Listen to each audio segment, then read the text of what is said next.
And so I had a very clear reason why I had to work very hard. So can you imagine, the second day after I graduated, I started working and I was pulling in a 12 to 14 hours work a day.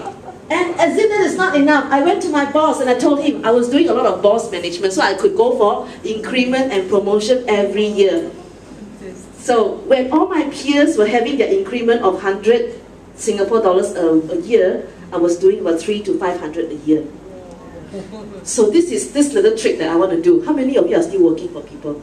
Do you want to know this dirty trick? Yes.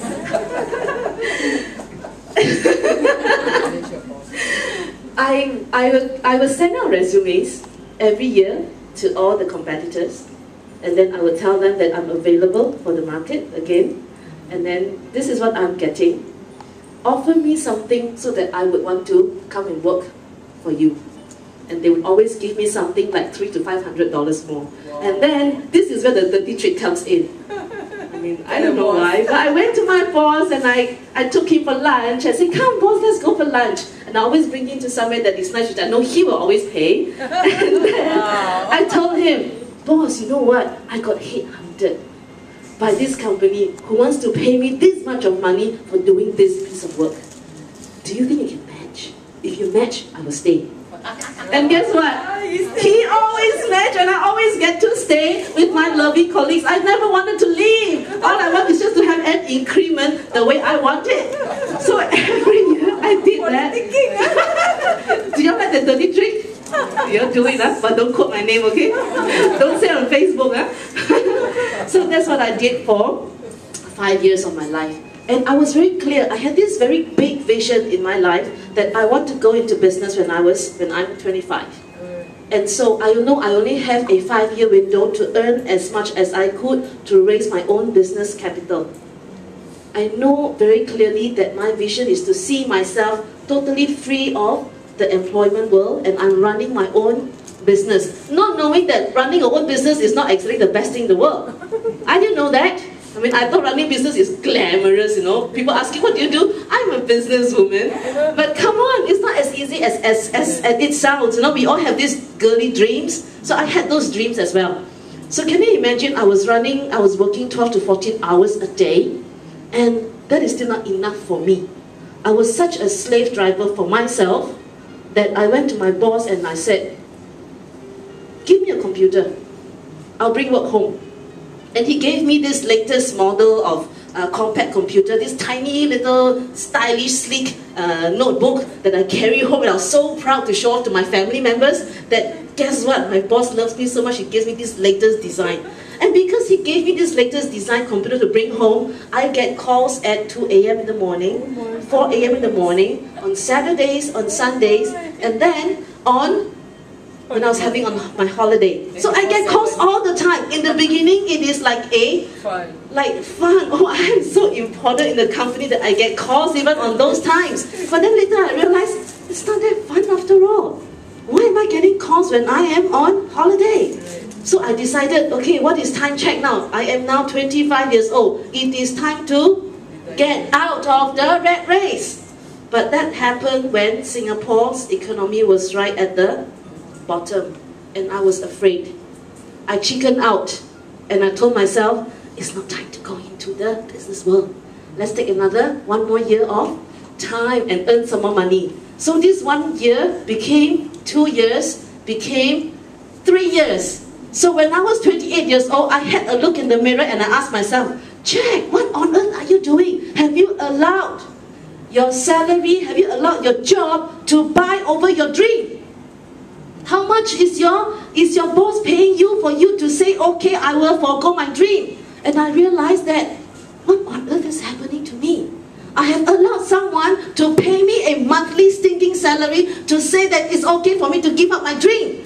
And I asked myself this question, do I allow someone to just pay me 4,000 or 5,000 Singapore dollars a month, work me on a 15 to 16 hour a day, just to buy over the dream that I had since I was a small little girl? And I realized it's enough. It doesn't matter how much you're going to pay me, I still want to have my dream. You can take your own salary back. Even if you give me 500 increment every year, every 6 months, it is no longer important to me. I think my dream is more important. So the same question I want to ask all of you here. If you are still working for someone else, how much is your dream worth? That would be your monthly salary.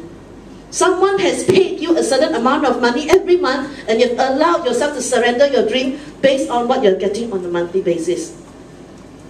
Something to think about. Something to think about. Okay, so I thought to myself when I was 28 years old, I'm enough. I'm not going to let someone buy my dream. I want to claim back my own power. I want to claim back my own dream. And so I told my boss that I am leaving the job. And his mouth dropped all the way to the floor. Because he will never ever think that somebody who is so driven and so motivated about work, who takes him out for lunch and manage him and tell him, I want to do more, I want to do more, I want to do more. Someone like me would actually tender and say, I'm leaving. And the next thing he asked me, what are you going to do if you're resigning?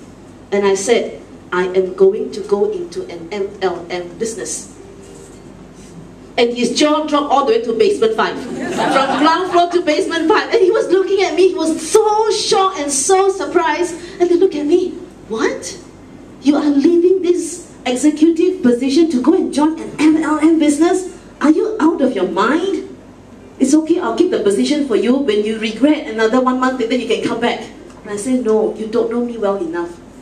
The reason why I let myself delay for these 3 years because I freaked out. I was a chicken, I have been a chicken these 3 years, and I've decided, enough, enough. Every year, when I have passed the age of 25, I don't know how many of you have already gone past 25, maybe most of you look like you're past 25. Ever since I have passed the age of 25, I don't like to celebrate birthdays anymore. How many of you can relate to that? You don't like birthdays? I'm still 17. I'm still 17. Frankly, don't be a liar. How many of you hate celebrating birthdays? I mean, don't hate, you don't enjoy telling people your age. Only a few honest people, the rest are all liars. I don't mind telling my age. Okay, now, I realized this when I had reached the age of 30, that the reason why I was so afraid of telling people that my birthday is coming, I was so afraid that I'm going to be another year older, was because I realized that time is running out for me. And every time I have to celebrate birthdays, it means another year has gone and I am still the same as I was the year before. So I realized the only reason why I don't like celebrating birthdays is because I don't have something major, I don't have any major accomplishments to tell the whole world. Can you imagine if I'm hugely and massively successful, I don't want telling people that I am 30 years old and I've got all of these achievements. And I realized, oh, the reason why I hate celebrating birthdays, because I haven't accomplished anything significant in my life yet. I don't know how many of you will feel the same way as I am feeling. I don't dare to tell people how old I am. I don't like looking at birthdays because I haven't achieved anything significant yet. And I ask myself, I am now 28 years old. If I still don't do something to start myself on something that can put me on a journey of achievements, when am I going to start? I know when I reach 30 years old, I will be into this comfort zone that I would not want to start anything with my life anymore. So when I was 28 years old, I told my boss, I'm going. I don't have much money yet, but I said, I cannot wait anymore. I refuse to let the reason that I don't have enough capital to stop me from starting my own business. I know a lot of people have the same reason. They will never allow themselves to start, saying that they have got no business experience, they have got no business capital. But are these reasons enough to stop me from pursuing my own dream? So I look at the options available for me. I'm 28 years old, I've got no business experience, all I have is a business diploma. What use is that? Do you think it's practical? Business diploma from Neon Poly? No, nothing. I don't even remember what is being taught to me. All I remember was trying to do tutorials that doesn't make sense to me at all. So I don't think I could use any of those things for my real business experience. So I look at all the options available in Singapore for a 28-year-old girl with only $10,000 to $20,000 to spare. I cannot even allow to put this and then lose them to some black hole. Those are my hard-earned savings that I've worked the last 8 years of my life, and I saved them and I enjoy myself holidaying around the world, and these are whatever that's left over. So can I afford to just let this 20,000 go into some obscure dark hole and say, oh, I failed in my business. It's okay, I can go back to work and I can save another 10, take another 5 years to save some more money. I cannot afford to do that because I've got no time. I am going to 30 and I'm so scared that I've got no time and time is running out on me. So I look at all the options available and I realize, let's go to MLM. Someone will teach me. I have got this word called leverage. I can leverage on the company, I can leverage on the training system that the company has, I can leverage on a lot of things that I do not personally own. And that is why I went to an MLM business, using that as my stepping stone to move into something bigger. So for a lot of people in this